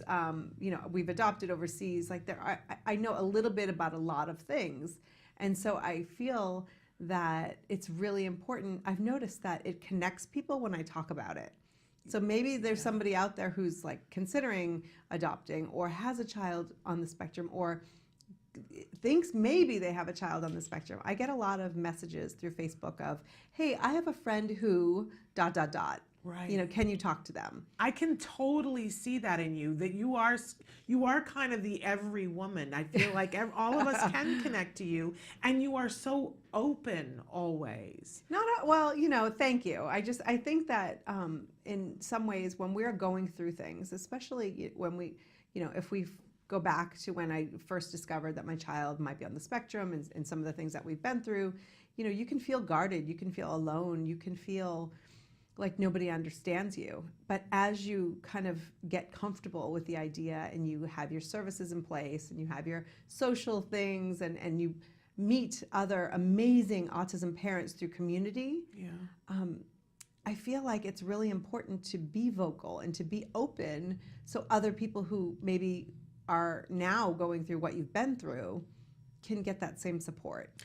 Well, amen to that. And I'm always talking to moms here on the show about the fact that if your child is diagnosed with autism, it's not the end, it's a beginning. Right. Sometimes it's a beginning that you didn't count on. But I'm always fascinated to see how, especially the women, transform and come through it and find themselves and find a strength that they didn't know they had. And you have just been amazing through your journey, that with all the things that you've had going on, you've always been able to find your feet and constantly continue to move the dialogue forward. And this 40 Thrive seems like the culmination of all of that. That's exactly what it is, because I feel that not only, you know, with my work in television and digital media that I have done for my career, but I have been, you know, I've created communities or been part of communities that have really mattered and elevated whoever it is that's involved in that community. And one thing I discovered as I turned 40, which was not yesterday, you know, but last week, was that women over 40 were kind of getting stuck. It was like life was going along. Maybe we had babies, maybe we didn't, but you know, we're moving to a new chapter. You're not necessarily changing diapers. Some of us, you know, some women over 40 still are, but you start to get to a place where there's not so much in it every single day that they would open their eyes and go, wait, now who am I? What am I doing? And not really know where to move. And it was like they could move their upper body, but their feet were stuck. Yeah. You know, and so I've created this community so we could all get together and support each other and encourage each other and maybe get some expert advice and just kind of learn and interact and share in a way that helps us all. Yeah, well, I think the stuck thing is a very real thing. I was used to do a talk that was called The Amazing Paralyzed Woman, because that was me. That so often, you know, I would see something and I'd go, oh, and then I would see something here, oh, well, maybe I'd like to, this, right? But if I had 4 or 5 of those things going, what would happen is that I would be like, ah, blah, blah, blah, and then just get completely paralyzed. Right. And I do think, I mean, I can't speak to 40 anymore because it's so past, but I know at this point, because I'm 55, I'm mid-50.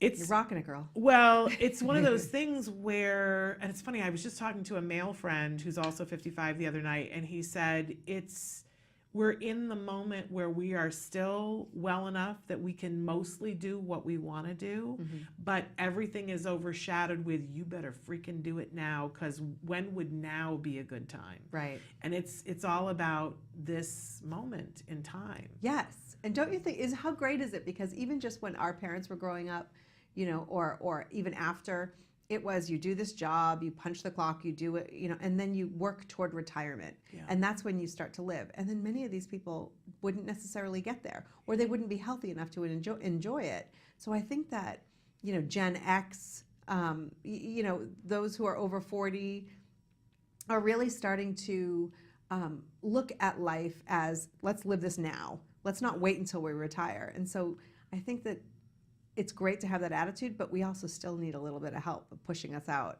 And like, how can I live now? You know? And the idea of having a group of women to support and to learn from, because as you said, there are a bunch of things that you know about, and people come to you and go, hey, Jackie, so I want to connect you with this person who knows. And I love that women will do that with each other. Right. I guess men do that to some degree, but I don't think on the emotional plane that I think women do. Right. And so who better than a group of women to get together? Can I also say, too, that I love how we've got some of the pictures that are up there on the screen right now. I love that your pictures depict real women. Yes. That it's not a bunch of skinny ladies. But they're all absolutely beautiful. Absolutely beautiful. And you had mentioned earlier who took these pictures. Renee Bowen, who's also an autism mom. Yes, so I love that. Yes. And Renee has never been on the show, but I should have Renee on the show. But You should. we have had her husband and her son on the show. That's right. Because her husband's an actor, and her son was in a commercial with his dad, and we featured them. You guys can find that on our YouTube, in our YouTube archives. Bowens. She's amazing, and it was really important to me to bring together women, diversity is important as far as, you know, the color of our skin, our background, our financial situation, our age, you know.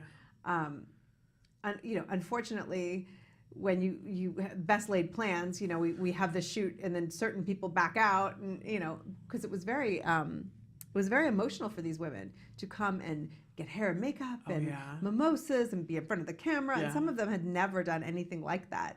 And so we had a few that, weren't able to join us. But I think it was just such an incredible day because they were spoiled, and they were pampered and they loved it.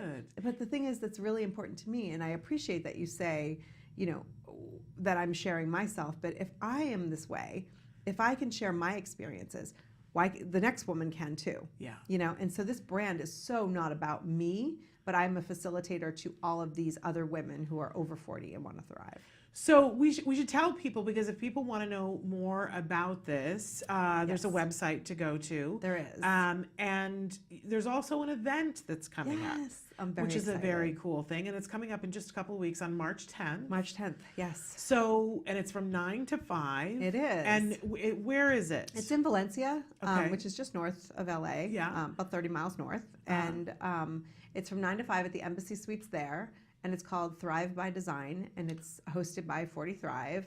And it's packed with speakers from money and career and health and wellness. We have a doctor. We have a woman who was on WIC, who was a single mom after she graduated UCLA. You have to hear her story. And she is now a multimillionaire, broker. And she's just amazing, amazing person. Denisha, who will be sharing her story, but also just women who have been there or who are going through now some of the things that we all go through. They just have a little bit of wisdom and a little experience to know what the next step is. So they're kind of sharing that. We've got some workshop, ideas too. Okay, so if people want to register to do the event, Yes. It's happening on March 10th, as we said, and you have a Facebook page, We 40 do. Thrive, 40 that Thrive. people can go to. FORTY. Okay, and so what's the normal price if they're So gonna? they can the ticket price is $297. Okay, for the full day. Right. However, that's Yes. not with your Autism Live folks aren't Yes. getting it for that because Jackie's here, and so she's got an extra special Because you're a deal for you goddess. guys. Yes. Well, and because you're amazing, so Oh, tell them thanks. what the Autism Live deal is. So you go to 40thrive.com/workshop, and there's the registration page, and they can use the promo code Autism Live. There you go. And their ticket for the full day, all the surprises, the speakers, everything is $47. Nice. Yes. Okay. So if there are some moms that are watching, in particular autism moms that are watching, if you've never been to this kind of an event, this one really worthwhile because you're going to be there with other women who are real people. You're going to Yes. get inspired, like to where the top of your head may come off because there's, but sometimes we need to fill the tank. Right. You can't just run Right. and run and run and run. So wonderful, fabulous event. You've got speakers. Do we want to go over any of those? I have a little list here. Sure, Should we but one talk of the to things someone? I definitely, because you totally nailed it just now when you said like your head is ready to, I have been to many events and they were inspiring and motivating. And then I would leave there and I'm like, okay, I'm going to go and I'm going to go change the world. And then I get home and I'm like, how am I going to do that? Yeah. And so I'm left with inspiration and no tips or tools.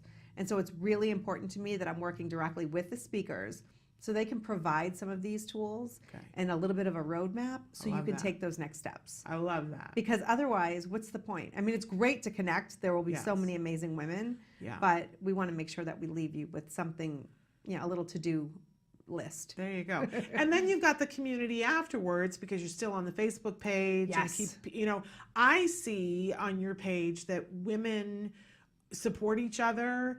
I love that so often on your page you will, I talked about it in fact on Thursday that you had a question that really made me think last Thursday. And there are times people will write things, there are times when people post something and they say, I found this and it's a really great resource. Right. It really is a community of women who are trying to uplift each other and not be that stereotypical thing about how women are always the hardest on each other, yeah. right? Because who needs that? Right. I think men invented that stereotype. I'm not participating in it. It's not real. I will not receive that. No, I'm shunning that. And clearly, if anybody is part of your group, they're seeing that that's not the case. Yeah, These are that's women not who are allowed. supporting and helping each other. So thrive by design. I love the whole idea of thriving, because so often it's just, I got to slog through. Right? But and sometimes you have to slog through, right? 100%. Sometimes you just have to survive. But you know what? And I know we discovered this, my family with autism was, there were days that you just have to survive. But if you just survive over and over and over again, time passes. And you look back and you go, all right, so we did survive that, but where's the rest of it? Where's the thriving? And we all have choices in this life about how, and I love the whole idea that you use design, because that's really what, we have an opportunity to create what we want in our lives. And, we are given circumstances all the time. It's not like we all signed up for the autism class, Right. But there are ways to thrive through that. And I think we're taught that we're supposed to be thriving all the time, and things are supposed to be meaningful and purposeful, and sometimes you are just existing or surviving. And so I think being kind to ourselves and being kind to each other and knowing that we have those days and not having so many huge expectations, that's part of thriving. Knowing our limitations and knowing when it's okay to just be mediocre. Yeah. Honestly, I think, and that's part of boundaries, that as a group of women, I think the younger women have that a little bit more front loaded than those of us who were born a little bit earlier.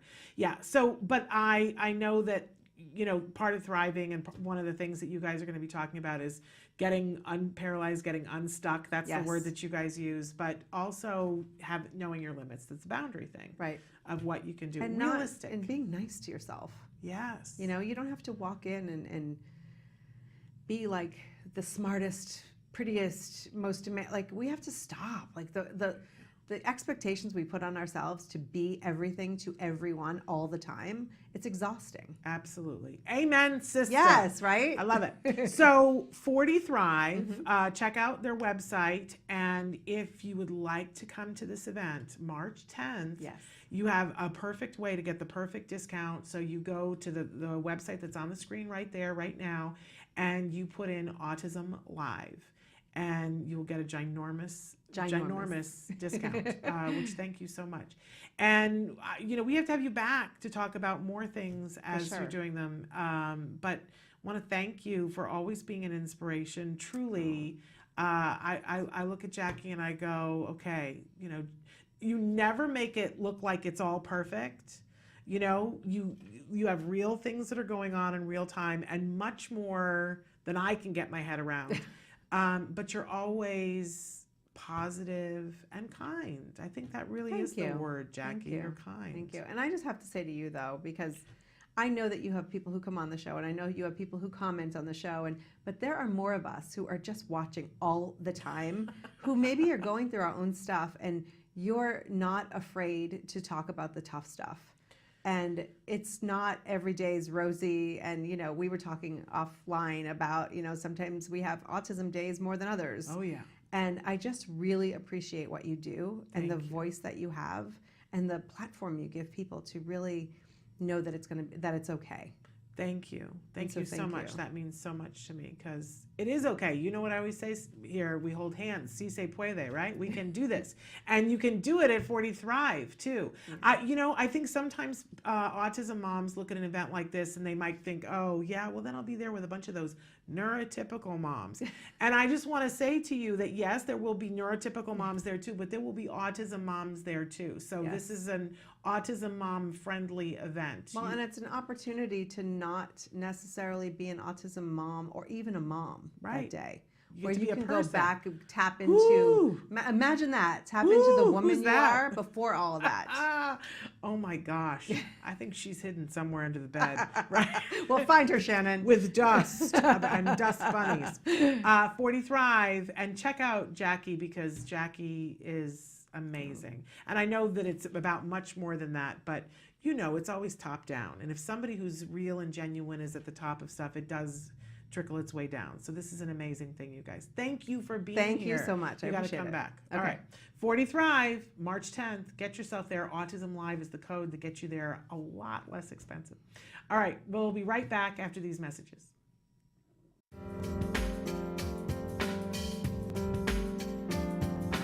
Hi, I'm Kara Kaczynski, the Pocket Occupational Therapist, and we're here in Dallas, Texas at the Future Horizons Autism Super Conference.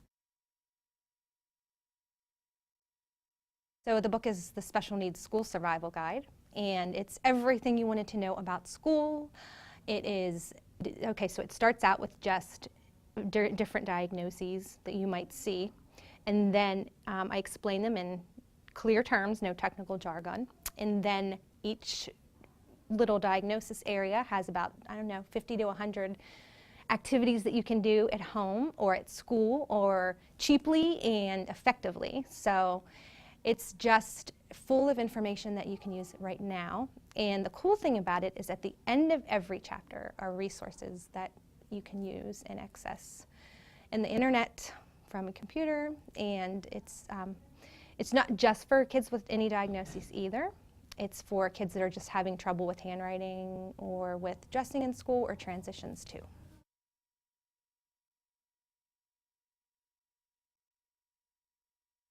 Well, both of my kids are on the autism spectrum, so it's important to me that when I learn something for other people, you know, as I research it for occupational therapy, I want to try it at home.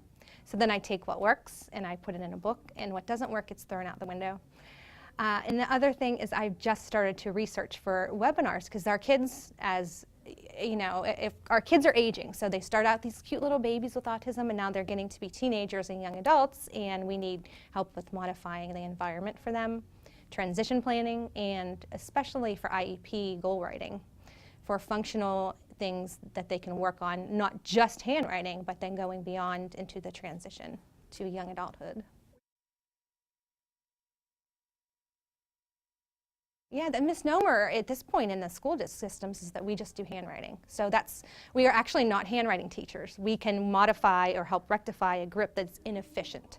So if a child doesn't have that nice, pretty little tripod grasp, we can help to get that. However, when the kid's in 2nd or 3rd grade, then we look at efficiency. So if the grasp is efficient, if it's a quadrupod grasp, or if it's some kind of funky grasp, and the child can write efficiently, then we leave it alone.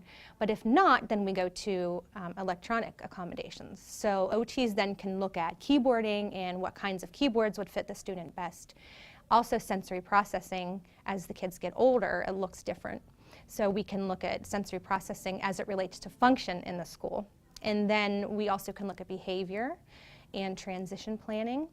Other things we can do is work on seating. So if the child's having trouble sitting still in the classroom, we can modify that too. So not just handwriting, not just sensory, but we look at behavior, transitions, so anything that affects that student's school day.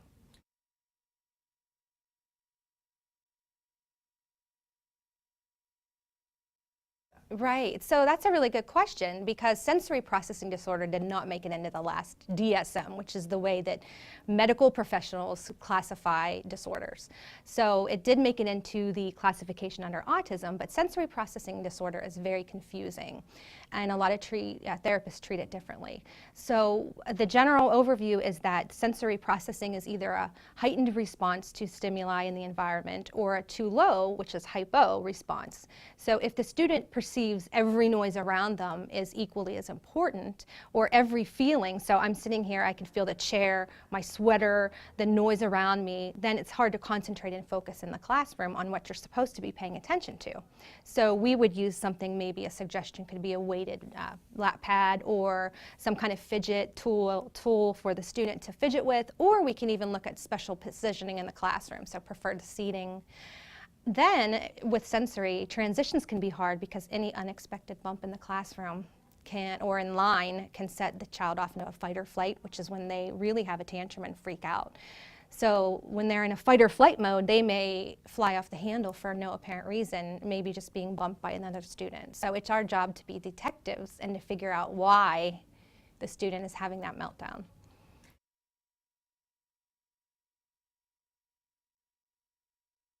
So my CDs were created for my own kids my son in kindergarten didn't like the fire drills. So he was afraid to even step foot into the classroom because the fire alarm may sound. Of course, the school's not going to say, oh, let's just set off the fire alarm for your son, Bob. You know, so we thought, where can we get a fire alarm? So we went into a recording studio and picked a whole plethora of sounds that you couldn't control, fireworks, thunder, sirens, and we put them on a CD, and I wrote nursery rhymes, changing the words to Blender, Blender, It's Okay, or you know, different little, Mary Had a Little Lamb is, you know, something to do with thunder. So they're kind of fun, and that way the student can control the volume of the sound. It's not a listening therapy, there's no headphones involved. It's just a fun way to control sounds that you normally couldn't control. So they're for sale at my website, thepocketot.com.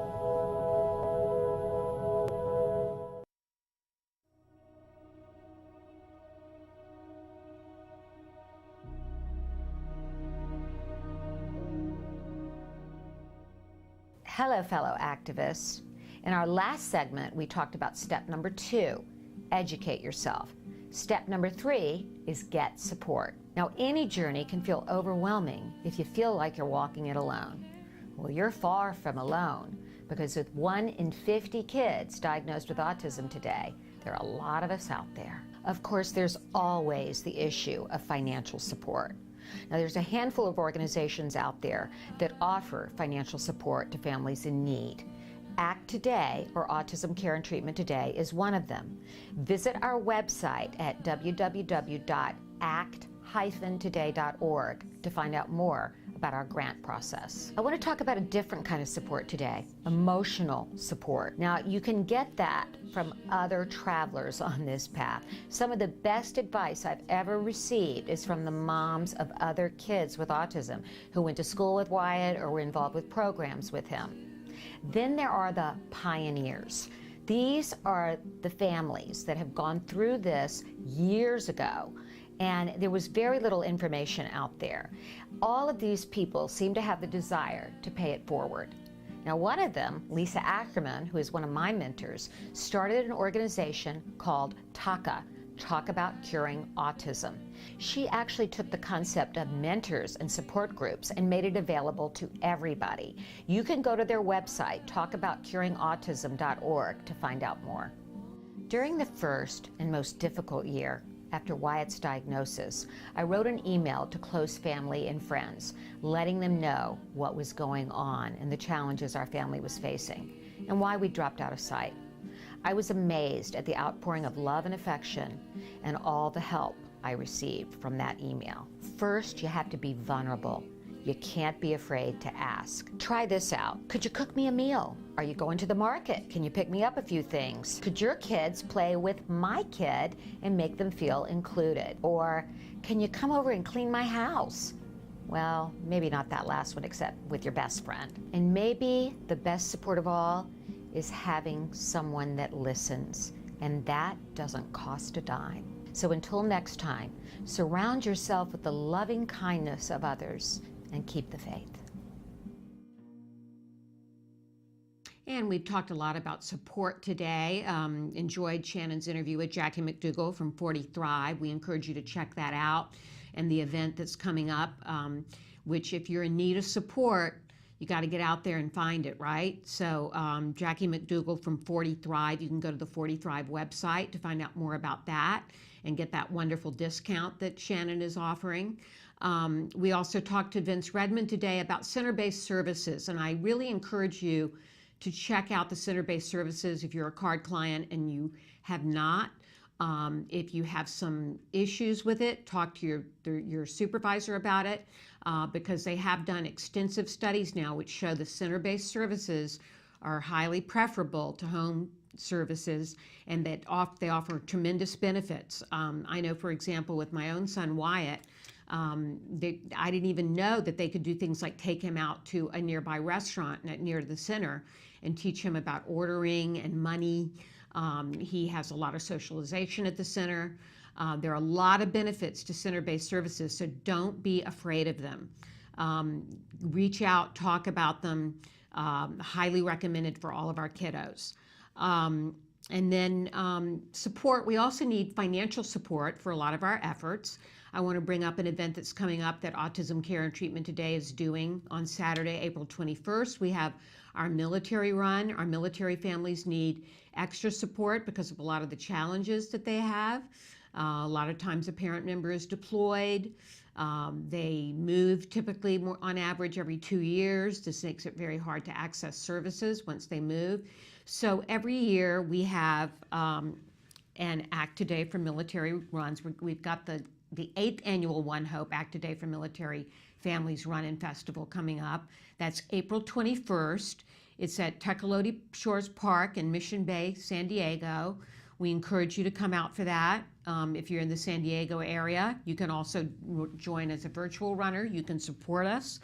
Once again, you can go to acttodayformilitaryfamilies.org/run. That's acttodayformilitaryfamilies.org/run to register for that. It's a great day. We have lots of fun activities for the kids. The festival afterwards has the Wine and Beer Festival with One Hope and Stone Brewery.